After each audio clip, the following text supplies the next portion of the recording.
மேசராசி அன்பர்களுக்கு இந்த வருடம் குரு பயிற்சி, ராகு கேது பயிற்சி எப்படி இருக்கும் அப்படிங்கிறத பார்க்கலாங்க. ராகு கேதுக்கள் உங்களுடைய ராசிக்கு 12ல் இருந்த ராகு 11ஆம் இடத்துக்கு பயிற்சி ஆகிறார். கேது உங்களுடைய ராசிக்கு 6ஆம் இடத்திலிருந்து 5ஆம் இடத்துக்கு பயிற்சி ஆகிறார். 9க்கும் 12க்கும் உண்டான குரு பகவான் உங்களுடைய ராசிக்கு 3ஆம் இடத்திற்கு பயிற்சி ஆகிறார். மொத்தம் பார்த்தீங்க அப்படின்னா ராகு கேதுக்கள் 18 மாதம் அந்த ராசியில் இருப்பாங்க.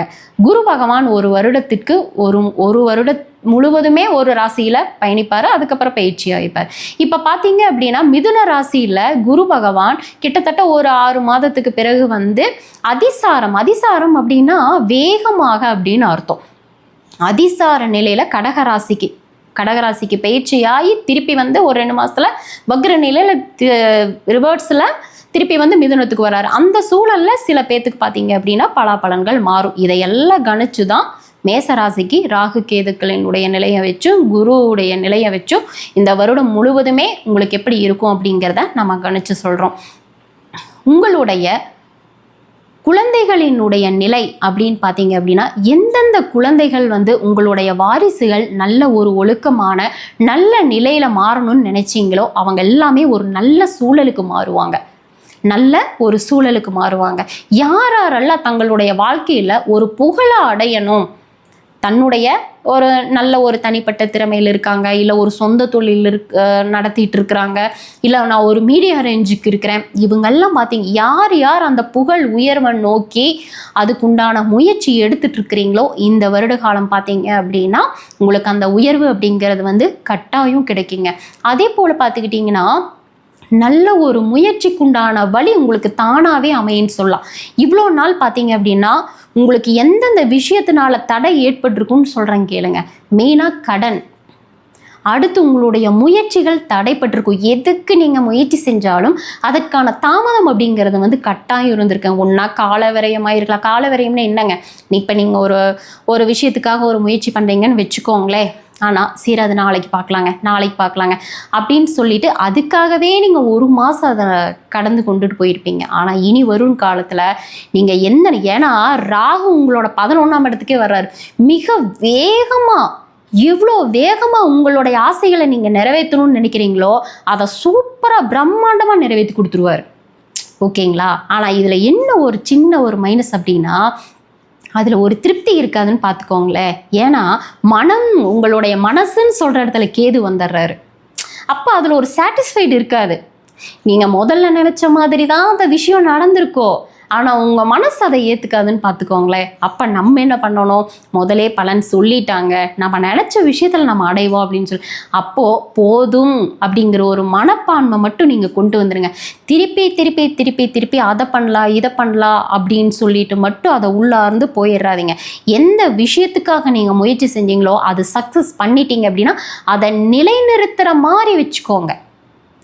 புரியுதுங்களா நான் சொல்கிறது? ஒன்று கிடைச்சிருச்சு அப்படின்னா அதை ஸ்ட்ராங்காக வச்சுக்கோங்க. நிறைய பேர் நம்ம சொல்கிற கேட்டுப்போம், ராகு திசால கிடைக்கிறது அவ்வளோ சீக்கிரம் நிலைக்காது, போயிடும் அப்படின்னு சொல்லுவாங்க. ஆனால் இந்த இடத்துல தான் நம்ம மைண்டை யூஸ் பண்ணி அதை எப்படி தக்க வச்சுக்கிறது அப்படிங்கிறத யோசிச்சு ஸ்ட்ராங்காக பண்ணிக்கணும். ஓகேங்களா? அடுத்து பார்த்துக்கிட்டிங்க அப்படின்னா கல்வி நிலையை சார்ந்தவங்க பார்த்தீங்க அப்படின்னா ஒரு சின்ன தடைகளை தாண்டி அந்த கல்வி நிலையை சூப்பராக கொண்டுட்டு போவீங்க. மார்க்கு கம்மியாக வாங்கியிருக்கோம், அதிகமாக வாங்கியிருக்கோம், கிரேட் அதிகமாக வாங்கியிருக்கோம், கம்மியாக அது பிரச்சனை இல்லைங்க. ஆனால் கல்வி சார்ந்த நிலையில் யாரெல்லாம் ஓவரால் நம்ம ரொம்ப டல்லாக போயிட்டுருக்கோம், நம்ம எப்படி ஒரு நல்ல ஒரு ஸ்கோர் எடுப்போம் அப்படின்னு நினச்சிட்டு இருந்தவங்க எல்லாருமே இனி வரக்கூடிய காலத்தில் நல்ல படிப்பு நிலையில் ஒரு சிறப்பான அமைப்பை பெறக்கூடிய காலமாக தான் இருக்குங்க. அதே மாதிரி சுபகாரியம் அப்படி தான். திருமணத்திற்காக நிறைய பேர் பார்த்தீங்க அதை சார்ந்த தடைகளை சந்திச்சுட்டு இருந்திருப்பாங்க.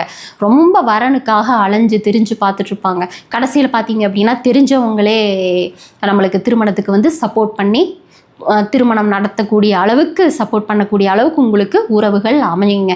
அதே மாதிரி திருமணமாகட்டும், அதே வீடு வண்டி வாகன யோகம் பார்த்துக்கிட்டீங்க அப்படின்னா அதில் மட்டும் கொஞ்சம் கடன் வாங்கி அதை பெறக்கூடிய ஒரு சூழல் இருக்கும். இந்த சமயத்தில் நம்ம கடன் வாங்கலாமா அப்படின்னா வாங்கலாம். அதுவும் நிதானிச்சு வாங்குங்க. ரொம்ப அதிகமாக போயிட வேண்டாம். தெளிவாக அந்த சொத்து வாங்குறீங்க அப்படின்னா உங்களால் அதை பண்ண முடியும், திருப்பி கட்ட முடியும், அதுக்குண்டான இன்ட்ரெஸ்ட் உங்களால் பண்ண முடியும் அப்படின்னா அதில் இறங்குங்க. இல்லைன்னா கடன் வாங்க வேண்டாம். ஓகேங்களா? அதே மாதிரி வெளிநாட்டுக்காக யார் யார் அதுக்கான ஒரு முயற்சி எடுத்துட்டு இருந்தீங்களோ அவங்களுக்கும் அந்த வாய்ப்பு அப்படிங்கிறது கட்டாயம் கிடைக்கும். நிறைய நபர்கள் உள்ளூரிலிருந்து வெளியூர் சென்று வேலை பார்க்கக்கூடிய அமைப்பு அப்படிங்கிறது இருக்குதுங்க. நீங்கள் ஆல்ரெடி ஒரு பக்கம் நீங்கள் ஜாப் பண்ணிட்டு இருக்கிறீங்க அப்படின்னா அது அங்கே கம்பெனி மூலியமாகவும் போகலாம். இல்லை அப்படின்னா நீங்களே குடும்பத்தோட இல்லைப்பா என்னால் போயிட்டு வர அந்த தூரங்கள் எனக்கு ஜாஸ்தியாக இருக்குது, அந்தளவுக்கு எனக்கு உடம்பு ஒத்துழைக்க மாட்டேங்குது, அதனால் நான் அங்கேயே தங்கிக்கலான்ட்டு இருக்கிறேன் அப்படின்னு சொல்லிட்டு தங்களுடைய பூர்வீகம் தங்களுடைய இருக்கும் இருப்பிடத்தை சார்ந்து மாற்றம் அப்படிங்கிறது வருங்க. அது நல்லதா அப்படின்னா உங்களுக்கு நல்லதா பாசிட்டிவாக தான் இருக்குங்க. அப்போ இந்த வருடம் பொதுவாகவே மேசராசிக்கு அப்படின்னு பார்த்தீங்கன்னா குரு ராகு கேதுக்களினுடைய பெயர்ச்சி உங்களுக்கு மிக மிக சப்போர்ட்டிவாக தான் இருக்கும். இந்த வருடம் நீங்கள் வழிபடக்கூடிய தெய்வம் உங்களுக்கு பரிகார தெய்வம் எல்லா விஷயத்துலையும் எங்களுடைய வருமான நிலையிலிருந்து எங்களுடைய சுபகாரியத்திலிருந்து ஒரு தொழிலிருந்து நாங்கள் ஆரோக்கியத்திலிருந்து, ஏன்னா நான் உங்களுக்கு முதல்ல சொன்னேன் 6ஆம் இடம் 6ல் கேது கொஞ்சம் ஒரு சில அந்த உடல்நிலை தொந்தரவு கடல்நிலை தொந்தரவு எல்லாம் சஞ்சலப்படுத்தி இருப்பார். அந்த எல்லா மாற்றமே உங்களுக்கு வந்துடும். இந்த வருட காலம் நல்லாவே இருக்குங்க. அப்போ இந்த சூழலெல்லாம் உங்களுக்கு அதை அப்படியே பாசிட்டிவாக எப்போவுமே நிலையாக இருக்கிற மாதிரி வழிபாடு அப்படிங்கிறது என்ன பண்ணலாம் அப்படின்னா நீங்கள் விநாயக பெருமான் வழிபாடு மட்டும் பண்ணுங்கள். அதுவும் பார்த்துக்கிட்டிங்கன்னா ராகு கேதுக்களோடு இருக்கின்ற விநாயக பெருமான், புரியுதுங்களா? அங்கேயே ராகு கேதுவும் வந்துடுறாரு. விநாயகர் அப்படிங்கிறவர் உங்களுக்கு ஞானத்தை கொடுக்கக்கூடிய எல்லா விஷயங்களையும், ஏன்னா அமைதி நிலைநிறுத்தம் அப்படிங்கிற ஒரு விஷயத்த ஸ்ட்ராங்காக கொடுக்கக்கூடியவர் விநாயகர் தான். எப்போவுமே மனசு மாறாமல் நிலையாக ஒரு விஷயத்தில் ஞானமூர்த்தி அப்படிங்கிறதுக்கு பேரே அவருக்கு அதனால தான் வந்தது. ஒரு தடுமாற்றம் இல்லாத மனம் தரக்கூடியவர் கணபதி மட்டும்தான். அப்போ விநாயகர் ராகு கேதுக்களோடு இருக்கிற விநாயகருக்கு நீங்கள் என்ன பண்ணுறீங்க அப்படின்னா தீபம் ஏற்றி வழிபாடு செய்யுங்க. ஒவ்வொரு செவ்வாய்க்கிழமையும் சென்று நீங்கள் தீபம் ஏற்றி உங்களுக்கு எவ்வளோ விருப்பமோ 12 தீபம் ஏற்றலாம், 3 தீபம் ஏற்றலாம். நீங்கள் முக்கியமாக 9 தீபம் ஏற்றுவது ரொம்ப சிறப்பு. போய் வழிபாடு பண்ணிவிட்டு நீங்கள் காலையும் போகலாம் மாலையும் போகலாம், வழிபாடு மட்டும் பண்ணிட்டு வாங்க. கணபதியுடைய அருளால் உங்களுக்கு எல்லா விஷயங்களும் உங்களுக்கு நிலையாக சந்தோஷமாகவும் நல்ல ஒரு ஆரோக்கியமான ஒரு சூழலும் அமையக்கூடிய அளவுக்கு அவர் ஆசீர்வதிப்பார்.